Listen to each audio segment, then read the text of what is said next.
तो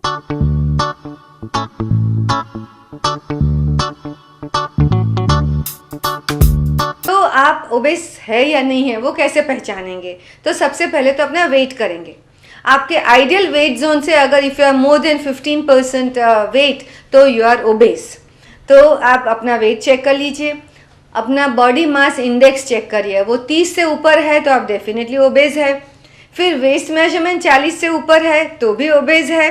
अगर आपका वेस्ट टू हिप रेशियो 90.95 से ऊपर है और आप पुरुष है तो भी आप ओबेस है, और 0.85 के ऊपर है और स्त्री है तो आप ओबेस है। तो आप समझ सकते हैं कि ये सब मेजर्स है जो हमें बताते हैं कि हमें ओबेसिटी है और स्पेशली सेंट्रल ओबेसिटी है। अभी इसके लिए क्या कर सकते हैं? उसके लिए करना ये ज़रूरी है कि हमें डाइट में चेंजेस करना है, डाइट मॉडिफिकेशन करना है, डाइटिंग नहीं करना है। जब भी डाइट की बात आती है तो लोगों को यही लगता है कि ये नहीं खाना है, वो नहीं खाना है, भूखे रहना है, एक आध दो चीज़ ही खानी है तभी हमारा डाइटिंग सक्सेसफुल होगा। मगर ये सक्सेस रेट टेम्पररी होता है। अगर आप वेट लॉस करना चाहते हैं और गवाया हुआ वेट आप कम ही रखना चाहते हैं तो आपको डाइट मॉडिफिकेशन करना होगा, जिसमें थोड़ी प्रैक्टिकल टिप्स है। एक तो ज़्यादातर लोग ऐसा नहीं है कि हर समय भूख लगती है और खाते हैं, ऐसे ही खा लेते हैं। साइकोलॉजिकल ईटिंग कहते हैं हम उसे। आप साइकोलॉजिकल ईटिंग को अवॉइड करें। सही मायने में भूख लगे तभी आप खाना खाइए। ऐसा मत खाइए कि भाई लंच आवर हुआ है मैं खा लूँ, मैं किसी के घर गया हूँ और उन्होंने खाना दिया है, मैं कैसे मना कर सकता हूँ और मैं खा लूँ, मैं बोर हो रही हूँ इसलिए मैं खा लूँ। इसके कहते हैं साइकोलॉजिकल ईटिंग। तो अवॉइड साइकोलॉजिकल ईटिंग। फिर दूसरा, जब भी आप खाना खाते हैं तो अपनी प्लेट में खाना लीजिए और आपको जितना चाहिए उतना लीजिए। चाहे फिर से लेने के लिए आपको उठना पड़े तो भी ठीक है, मगर हम लोगों को बताया गया है बचपन से कि खाना प्लेट में कुछ भी मत रखो, वो अच्छा नहीं है। कितने लोग भूखे मरते हैं। तो उसका मतलब ये नहीं है कि हम अपना प्लेट इतना सारा भर दे और फिर खाली कर ले। ऐसा करने से तो किसी और का पेट भरने वाला नहीं है। उससे तो अच्छा है कि आपको जितना चाहिए, जितना ज़रूरत है उतना ही खाना अपनी प्लेट में लीजिए, और जो खाना बचेगा वो आप किसी ज़रूरतमंद को दे सकते हैं। फिर जब भी खाना खाते हैं तो छोटी चम्मच से खाइए। काफ़ी जगह जब हम डिनर में जाते हैं, रेस्टोरेंट में जाते हैं या घर में भी बड़ी बड़ी चम्मच होती है। जब बड़ी चम्मच होती है तो एक साथ में ज़्यादा खाना मुंह में चला जाता है, ज़्यादा खाना पेट में चला जाता है। तो छोटी चम्मच से खाइए और छोटे छोटे पीसेस करके खाइए। आप एक रोटी के 4 पीस करके खा सकते हैं या 8 पीस करके खा सकते हैं। सेटिस्फैक्शन किस में होगा?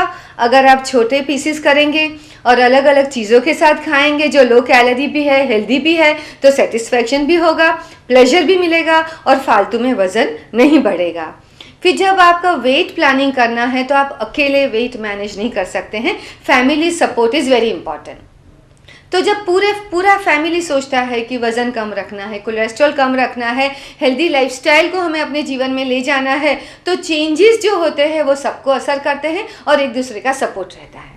अगर आप चाहते हैं वज़न कम करना है तो आप बीवी को पहले से ही बता दीजिए कि मैं वज़न कम करना चाहता हूँ, मैं तली हुई चीज़ें नहीं खाऊंगा। तो ऑटोमेटिकली मेनू प्लान ही ऐसे होगा कि जो लो कैलोरी होगा और स्वास्थ्यप्रद होगा। तो फैमिली का सपोर्ट ज़रूर लीजिए। फिर जब भी आप स्ट्रेस में होते हैं तो ऐसा ज़रूरी नहीं है कि कुछ खाने से ही स्ट्रेस कम होगा। 2 तरह के लोग होते हैं। एक तरह के लोग ऐसे होते हैं कि जब स्ट्रेस में होते हैं तो खाना बंद ही कर देते हैं, और दूसरे तरह के लोग ऐसे होते हैं कि स्ट्रेस में होते हैं तो खाना खाते रहते हैं। लगता है कि कुछ तो मैं कर रहा हूँ जो अपनी मर्जी का है। तो ऐसा नहीं करना चाहिए। जब आप स्ट्रेस में हैं तो अवॉइड अननेसेसरी ईटिंग। और हाँ, टीवी के सामने बैठ के मत खाइए। आपको आइडिया ही नहीं रहेगा कि कितना खाया है, खाने का टेस्ट कैसा है, ना सेटिस्फैक्शन मिलता है ना प्लेजर मिलता है। देन आप ओवर ईटिंग करेंगे और वज़न बढ़ जाएगा। तो ओवर ईटिंग मतलब क्या? इज़ नॉट ओनली क्वांटिटी, मतलब क्वालिटी का भी इम्पोर्टेंस है। अगर मैं पेट भर के खाऊंगी मगर उसमें 1 बोल सूप रहेगा, 2 ग्लास बटर मिल्क रहेगा, फिर बहुत सारी सब्जी सैलड रहेगा और मेरा पेट भर गया, तो उसमें क्वांटिटी शायद उतनी ही रही मगर क्वालिटी ऐसी नहीं है कि मेरा वेट बढ़ जाए। तो मेरा पेट भरेगा, मुझे स्वाद भी अच्छा लगेगा, मगर मेरा वेट फालतू में बढ़ेगा नहीं। तो आपको मैंने खाने पीने में थोड़ी सी प्रैक्टिकल टिप्स दी है। फिर वो जब कभी भी फ्राइड चीज़ें खा लेते हैं, इट्स अ कॉन्सेंट्रेटेड कैलोरीज। जो फैट होता है उसमें 1 ग्राम में 9 कैलोरीज है और प्रोटीन और कार्बोहाइड्रेट में 1 ग्राम में 4 कैलोरीज है। तो ज़्यादा करके आप फैटी चीज़ अवॉइड करिए, नॉन फैटी चीज़ खाइए, रोस्टेड चीज़ खाइए। रेस्टोरेंट में जाते हैं तो भी 2-4 चीज़ें बता दीजिए वेटर को कि मेरे खाने में तेल मत डालिए मगर मसाला अच्छे से डालिए। You choose what you eat.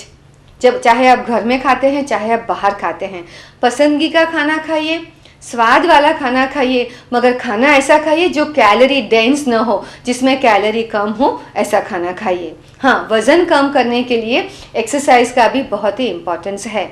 Exercise करने से हमारा वज़न तो कम होता है, हमारा बॉडी शेप भी अच्छा होता है, क्योंकि एक्सरसाइज करने से हमारे मसल्स अच्छे होते हैं, मसल्स का साइज़ शेप भी अच्छा होता है, तो हमारा बॉडी शेप और इंचेस ज़रूर बेहतर होंगे। तो एक्सरसाइज करना ज़रूरी है अच्छा वज़न रखने के लिए और अच्छा बॉडी शेप के लिए। जब हम एक्सरसाइज करते हैं तो एक्सरसाइज करते समय तो कैलोरी बर्न करते ही हैं। आप ज़रूर समझिए कि कौन सी एक्सरसाइज कितनी देर तक करने से कितनी कैलोरीज बर्न होती है। इसके बारे में मैं आगे भी बात करती रहूँगी। मगर जब आप एक्सरसाइज करते हैं तो उस समय तो कैलोरी बर्न करते हैं, मगर आपका मेटाबॉलिक रेट स्पीड अप होता है, इसलिए उसके बाद भी 4-6 घंटे तक आप कैलोरी बर्निंग कैपेसिटी अपनी बेहतर कर सकते हैं। एक सिंपल एग्जांपल दूं, अगर शाम को डिनर के पहले आप 20 मिनट का ब्रिस्क वॉकिंग करते हैं तो और 4 घंटे तक आप फास्ट कैलोरी बर्न करेंगे। उसका मतलब क्या है कि आप डिनर के बाद 2 घंटे में सो जाएंगे, फिर भी आपका शरीर कैलोरी बर्निंग फास्ट करता रहेगा। तो जब भी वज़न कम करना है तो साइकोलॉजिकल फैक्टर का ख्याल रखें, फैमिली पैटर्न्स का ख्याल रखें, फूड हैबिट्स ज़्यादा हेल्दियर और लो कैलोरी बनाएं और रेगुलर एक्सरसाइज करें।